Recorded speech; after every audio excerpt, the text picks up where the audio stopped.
How's it, Misfits? Welcome to Inktober 2019 Part 2. If you guys missed Part 1, which would be days 1 through 10, you can find a link to that in the description, and it'll be on my channel as well. So for Inktober day, what is this, 11?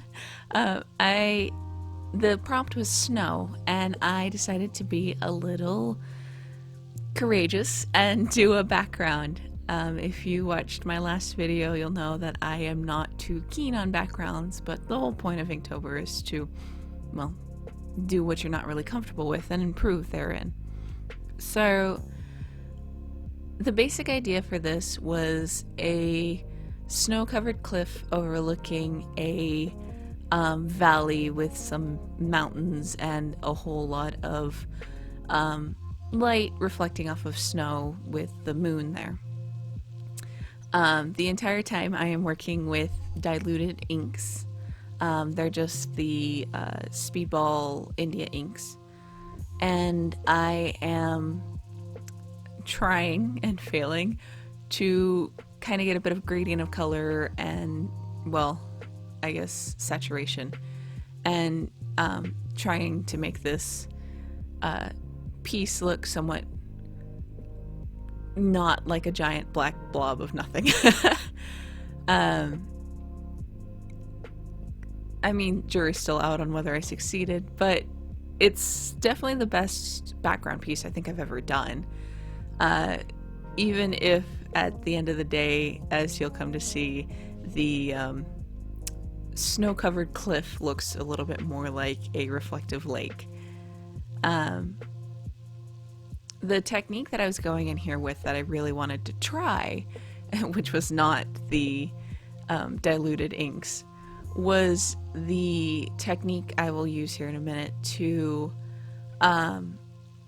take a very wet white gel pen and smearing the ink while it's still wet to get this sort of dusty white effect. Hopefully looking like powdered snow. I don't know if it really turned out looking like that, but I mean, I like how it turned out. It definitely looks reflective. Whether or not it looks like snow is kind of up to the viewer, I suppose. I did mess up a couple of times. Obviously, this is not my medium. I'm bad with watercolors, which are meant to be, used, let alone, or used this way with water, let alone with the diluted inks, which is not so great. A couple of times I tried to fix some things and it just kept getting worse. So by the end of it, I just decided that I was going to stop before I ruined anything else and, just kind of leave it where it was at. I do think it turned out pretty well, and I think it looks very reflective, if not snowy. But with that, I will see you guys tomorrow, or in just a minute for you. Welcome to day 12. So the prompt for day 12 was dragon. So, well, I usually do like to actually draw dragons. For this particular picture, I decided to go for my dragoness character, Demir. So, Demir is a chieftain's daughter, and she is a character I use fairly often. And I knew immediately that I wanted to draw her in her festival outfit. This is the outfit she uses during festivals, the festivals which she usually also does ceremonies for, conducts ceremonies for. With that, the main idea was, one, I didn't want to take too long, as the day prior I had, it was pretty late and it had taken me a while. So for today I wanted it to be a little faster, so I drew a small version of her in just kind of a dancing pose, and I decided that I wanted to freehand some fire. And one of the reasons why I did is because in part 1, for swing, I think it was, I had forgotten to film, well, hadn't really forgotten to film it. I thought I was filming it, but didn't film the process of the fire, which my technique might be a little bit different than other people's. I find it a little bit easier to do it this way. So I just decided that I should do it, freehand it and throw it into a video just so that it's kind of out there. It also kind of helps me remember how I do it. So the basic technique, I guess, is to freehand some of the outer edges and a couple of the inner edges in sort of a very organic but kind of jittery style. The color, the darkest color, in this case red, but in some other cases, like my Lampent character Lala, who has blues and purples in her fire, it's just the darkest color that you use. And you kind of basically shape in some of the pieces of the fire. You can go into the middle a little bit as well. And you make it kind of thick. You basically make an outline and then fill it in. And then in that, not perfectly following the darkest color, you do your medium color. In this case, obviously, it's going to be an orange color. You still want it all the jittery and organic, and sometimes it can even outside of the darkest color, light up the place. But it's a little random, a little organic, and I don't know, you just kind of have to feel it, I guess.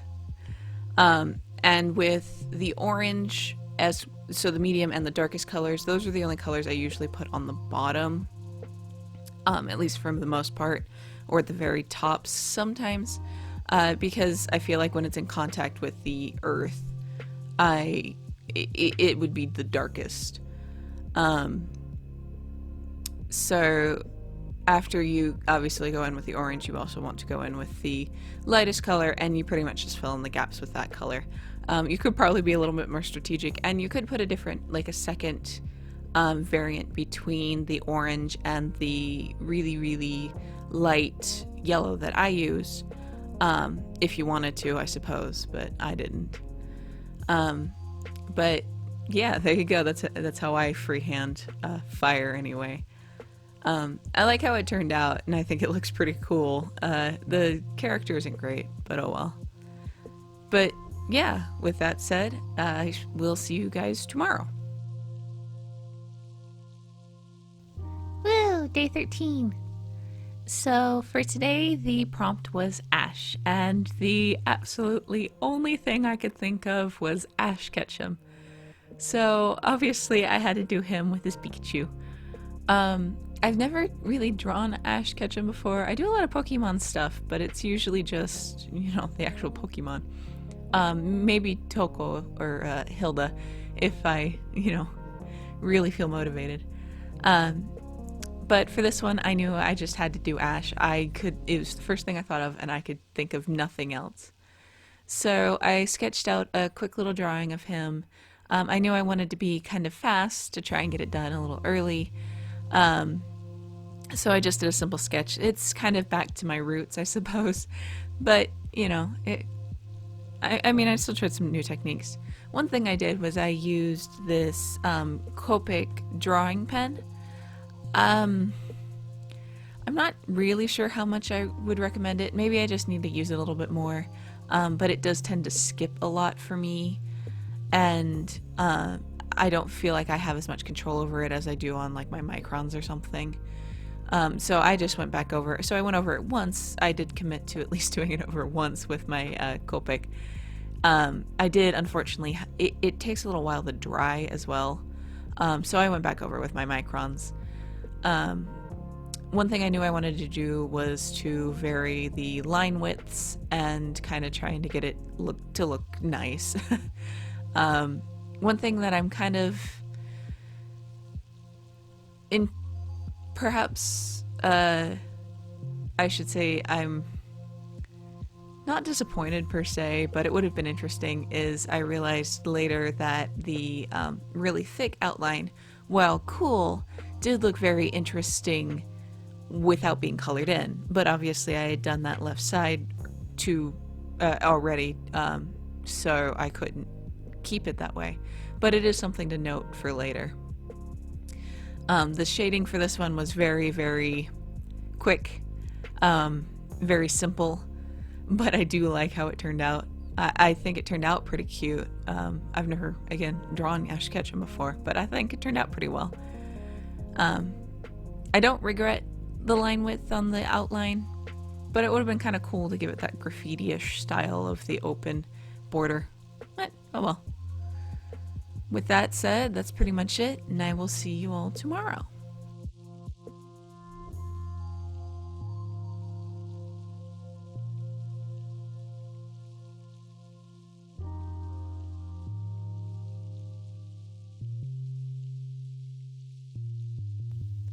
Welcome to day 14. So for day 14, the concept, or the prompt rather, was Overgrown. And the idea I had was to try and do backgrounds again. After yesterday doing Ash, which the picture was entirely in my wheelhouse, something I'm really used to doing, I decided that I wanted to try backgrounds again. It kind of seems like the thing I'm doing for this year, so and it's definitely something I need to improve on. But well, you win some, you lose some. The concept was that I went with was to take several different places that were overgrown. In this case, Eichenwald from Overwatch on the left. On the top right is the Forest Temple from Ocarina of Time, and on the bottom is Laputa from Castle in the Sky. So clearly I didn't really know what I was doing. I was hoping to get a kind of watercolor-ish, sketchy-ish style that I see a lot in artwork for backgrounds. I did not succeed. This is not one of my better days. I was working with paletting some King's Art pens and then using a paintbrush and water to put them on the page. They look good, but it is kind of hard to get the saturation I need for some of the pieces. And the pen itself is a little too pigmented to just use by itself, which I do anyway, and it does not turn out well. But I mean, I like the concept okay, and some of the things came out okay. I kind of like the colors I got, and I like the sketch I had beforehand. Sketches, I suppose. But yeah, no, this wasn't a great day for me. But that happens, I suppose. You win some, you lose some, which I think I already said. I do like the concept, and maybe I'll visit it in a different day, just doing a couple of small, similarly themed backgrounds just for practice. I might actually use real watercolors in that case instead of trying to make watercolors out of pen ink, but we'll see. Slowly but surely, I'm sure I'll get better at this. I just have to practice.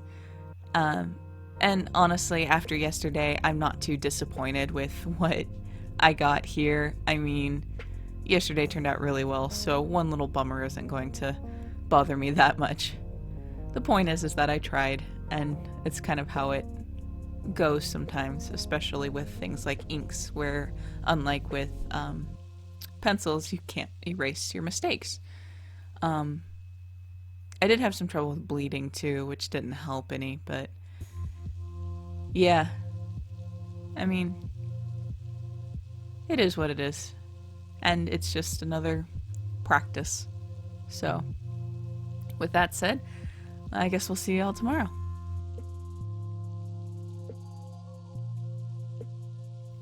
And we're on to day 15. So for day 15, the prompt was Legend, and I knew immediately that I wanted to do Legend of Zelda. It was the first thing I thought of, and it just seemed to fit really perfectly, especially since I kind of peaked at tomorrow's, which is wild. So with that in mind, I knew I wasn't going to do the newest Legend of Zelda game. So I decided to go for an old classic. I actually started gaming very young. While I wasn't very good at it, of course, I actually started in almost as soon as the 64 came out. And one of the games that I was playing at the time, not well, mind you, but one of the ones I was playing was Legend of Zelda Ocarina of Time. I was about 4 at the time, so yeah, I wasn't that good at it, but I did enjoy the game, and it's really stuck with me. I know that's a little common and cliche, I suppose, to some degree, but I really enjoy the game, and I think it's a very good game, especially for what it was at the time. I think, like most girls my age, I was, of course, I had a crush on Adult Link at the time, so yeah, it's pretty basic, but what are you gonna do about it?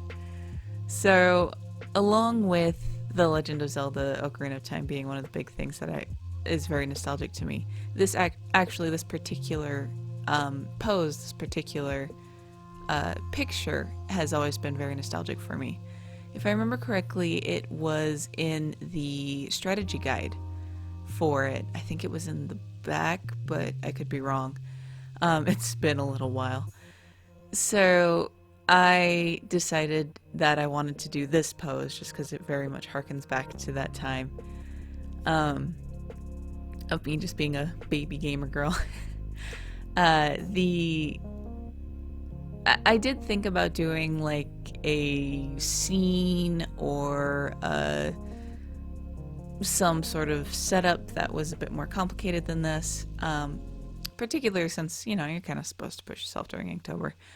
But I didn't start this until like 2 in the afternoon because I had other appointments, so I knew I had to do something kind of simpler and quicker.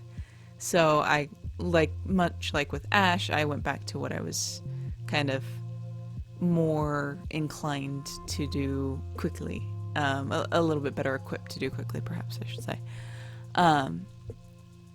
For some reason, I don't know, I'm just better and faster at doing people, even if they are dudes, which is actually kind of hard for me.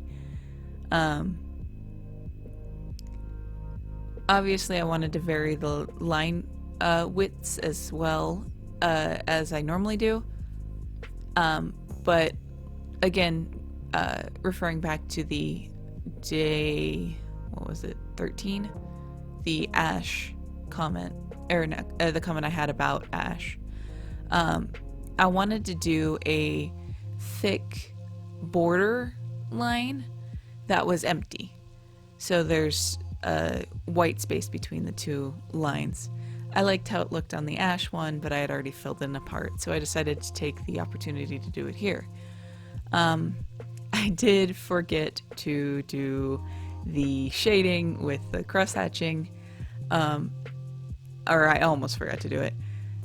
I had written the title and the day and the prompt before I remembered, which I usually wait to do until after I finish the project, kind of like signing it. But I didn't sign it until after. I luckily remembered before I put in the cross-hatching. But I mean, I like how it turned out. It wasn't particularly complicated or very interesting, I suppose, to the outside observer, but I liked it. I thought it looked pretty good. And it is very nostalgic for me, so.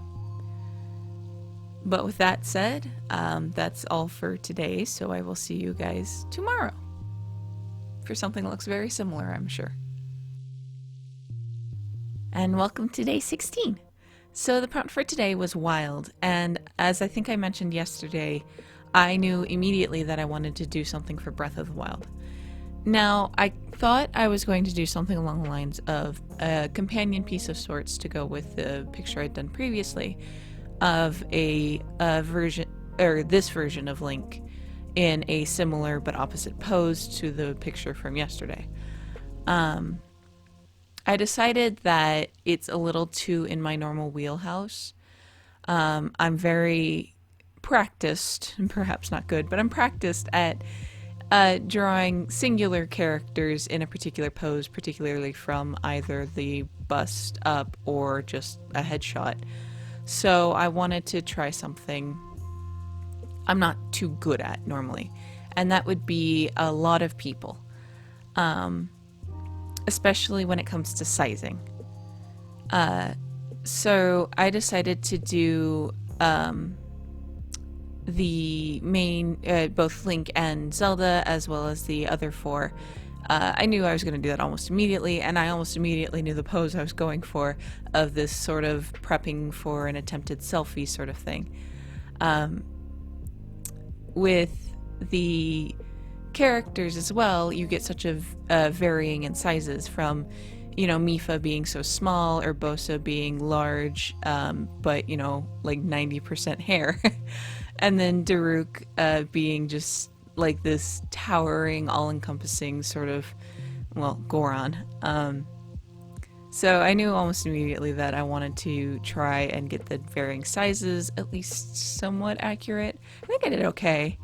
I also kind of wanted a lot of smaller details, which I suppose I actually didn't do that well. But, I mean, there you go. The pose I had originally planned was actually exactly this, to include a Rivali chokehold in order to get him into the picture as well. I am pretty proud of how things turned out, especially since this all was pretty first try, and it was all pretty late in the day. Because of that, and because this took a lot longer than I thought, I did kind of skip some parts, as you can probably tell, just because I just needed to get it done. And sometimes it requires your face about 2 inches from the paper, so which probably isn't great for my eyesight, but oh well. I also knew that I wanted quite a bit of subtle movement, not quite action pose, but I didn't want them all stiff boards. I'm sure that would have come across a lot better if I had the assistance of color, especially with Mifa, but I think it came out pretty okay. I think I got a pretty good amount of personality out of this, at least. Perhaps that's about like saying, oh, bless his heart, but I mean, I don't think it turned out too bad. Daruk kind of bothers me to some degree. I think I got his hands meaty enough, but that face was hard to draw. But I do like, I mean, I like how it turned out. I kind of wish it didn't take quite as long. That took me a very long time, and it got posted very late because of it. I don't think I posted it at least until the sun went completely down, but I don't know, maybe I did. I think I could probably have done better if I had taken my time with it a little bit more. But honestly, I'm pretty happy with it. The 4 came out pretty good, I think.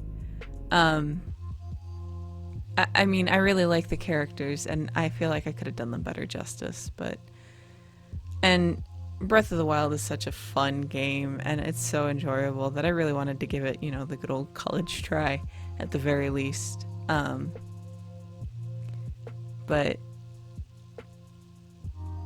it, at the very least, it has the condolence of not being my worst piece in Inktober so far. So that's a bonus. But it is what it is.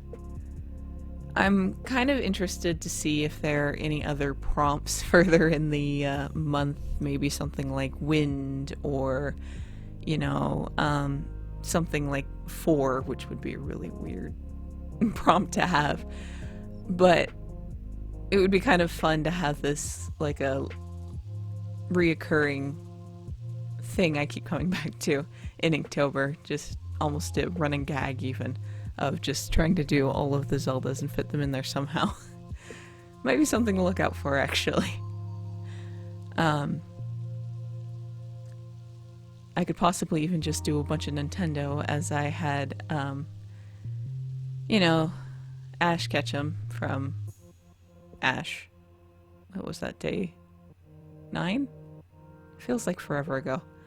I know it's Game Freak, but Nintendo anyway. It would be kind of fun to just do a bunch of gaming stuff and things like that, but we'll see as we go on. I do still want to keep working on things like backgrounds, of course, which was one of the thoughts I had for doing for this prompt, was to do like a small Link with a large background, especially since the environments in that game are so beautiful. But I had already started really late, and my last few have turned out really poorly, so I had chickened out, I guess you could say. On the plus side, for this piece, I really do like how the shading turned out, even if it is a bit nonsensical. Don't know where the light's coming from, but, it's just...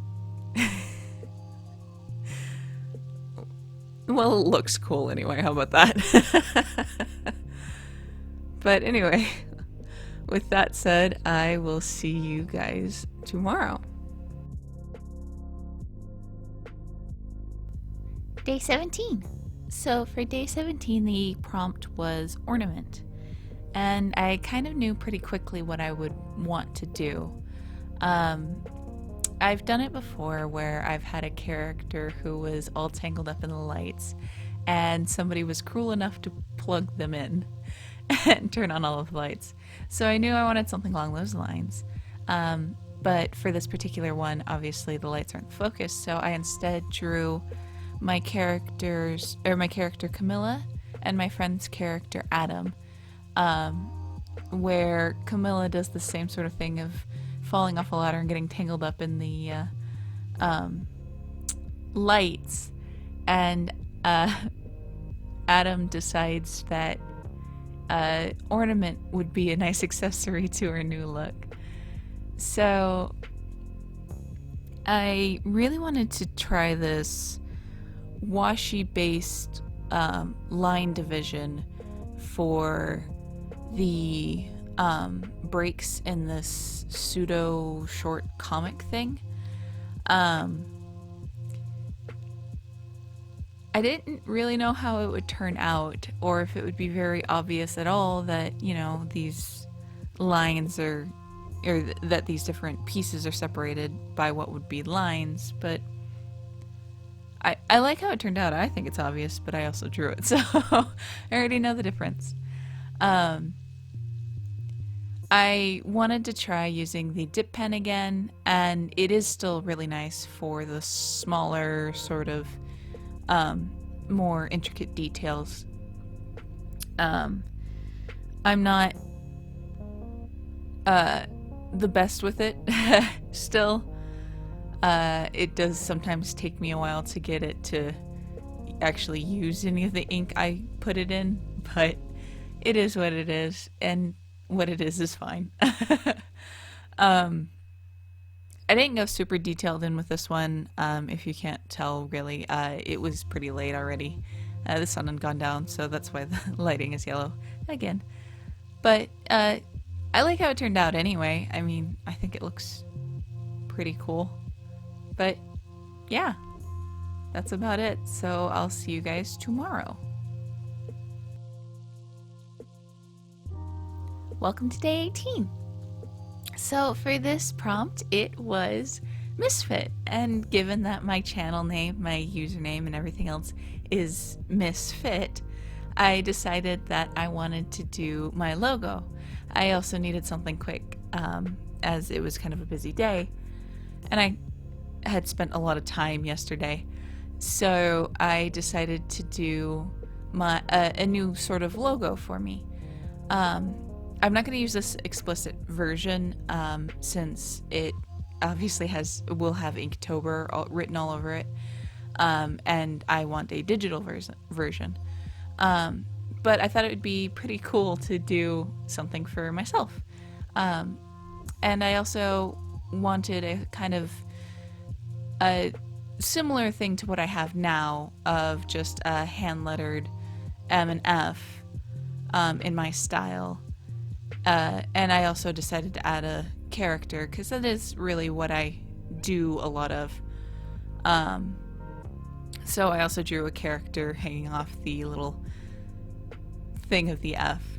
It's a really quick one, but I do like how it turned out. And I think I'll end up actually using this for my actual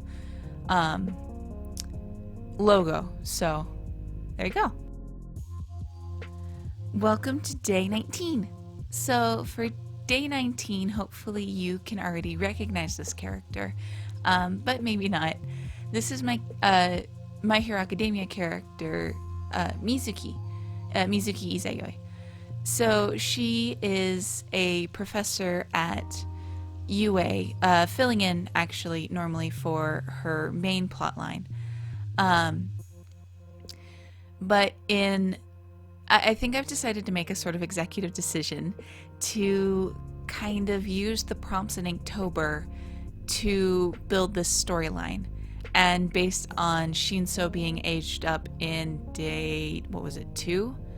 I already kind of have a, future plot, so to speak. So Mizuki, like I said before, is a business class student who will later also be a heroes class student. And the main idea for her story is to switch back and forth between her time as a high school student and her time now as a subbing teacher for the class 2A students of Deku's year. She is the same age as Hisashi Yamada, who is depicted here, as Aizawa Shota, and as Tensei Ida. So they'll all be in the same year when I go back to that. But for this plot, it's, like I said before, set, apparently, a few years after she has become, had become a full-time teacher, and then also stopped being, so she's now retired at this point, from being a full-time teacher anyway. So I kind of see this as a progression of what had happened in Freeze, the prompt Freeze, whenever that was, it's a few days ago. I don't remember. But so she's still injured from the effect of using Dabi's quirk, because Mizuki's quirk is that she can steal the quirk of anybody she touches. There's certain rules that apply. But with the previous one, I had already decided that she had stolen and used Dabi's quirk, which I was informed by my informant that it burns him, and that's where he gets his scars. So I feel like obviously Mizuki wouldn't be immune to that either if the original quirk user isn't immune to it. So I kind of made this sort of plot of where she still has that damage on her left arm, and on her right, she had gotten further damage from some attack in which she has a busted arm, be it the shoulders busted or whatever. So Mizuki's ability is to steal quirks via touch. She has to physically touch them with her whole hand. Well, I kind of decided that I wanted both her and Hisashi to be at a disadvantage, and therefore the villains that they're fighting think that they have the upper hand. Mizuki, with her burned left arm and broken right, or dislocated perhaps right arm, is going to have a hard time trying to catch and tag some of the villains in order to use their quirks. And while she's okay with, or she's fantastic at fighting otherwise, it's still difficult to fight with only one arm, and a damaged one arm at that. So I also had Hizashi. I don't know if it's that obvious, but he has a couple of bandages on his throat. He was attacked there, and for the moment he can't speak, but Mizuki can. So the idea is that Hizashi kind of tags her in and gives her his quirk, while also giving her his directional speaker, which will be a little bit loose, which hopefully that came across in the picture. And both of them now have a bit of an upper hand, and that was kind of where the smugness came in, or the attempted smugness came in. I really like this idea of making the prompts into sort of a pseudo-narrative and kind of forcing my hand. I know I'm going to at least add Aizawa in later, and I have an idea because I kind of snuck a peek at the upcoming prompts. So you guys will see that later. And I've only got a few more, well, a dozen more-ish days to go, but I'm still really excited for what else I can pull out for the plot of this. This might also even really make it into a story, so I'm excited for that. Otherwise, this is a fairly simple drawing. I just did the same thing I usually do and also included the white broad border that I've done before, along with just varying line widths and adding some cross-hatching for the shading. Nothing too exciting, but it was fun, and I think it turned out really well. But yeah, I think I will see you guys tomorrow.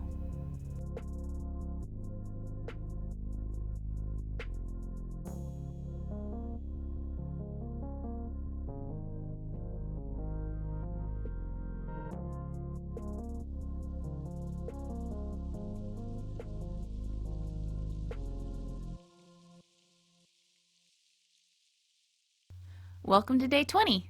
So this one's going to be short, sweet, and to the point. I decided to freehand draw a tank for tread. It was a suggestion from my informant, and I decided to do the freehand ballpoint because it was a little bit faster, a little bit easier. It's already pretty late, and I have to get this video out tomorrow, so I have to do a lot of editing and stuff. But yeah, I just I drew a tank.